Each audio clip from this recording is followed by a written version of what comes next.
ay si Zaseo. Kapag binago ng biyaya ang puso, umakyat siya sa puno, bumaba siyang ibang tao.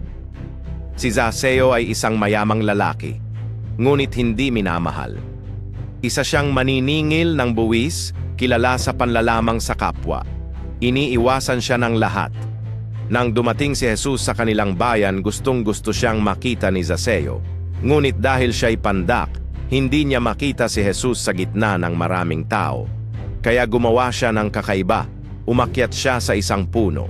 Nang dumaan si Jesus, tumigil siya, tumingala, at sinabi, "Zaseo, bumaba ka.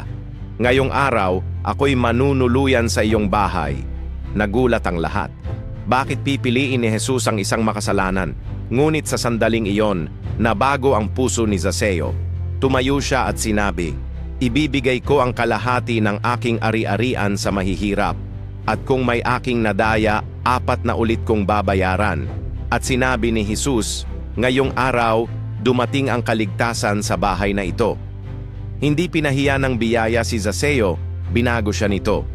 Dahil kapag pumasok si Jesus sa buhay mo, hindi lang niya pinapatawad ang iyong nakaraan, binabago niya ang iyong kinabukasan. Isang tagpo kay Jesus ay kayang baguhin ang buong buhay.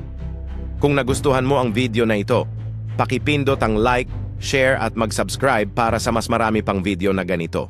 Ngayon alam mo na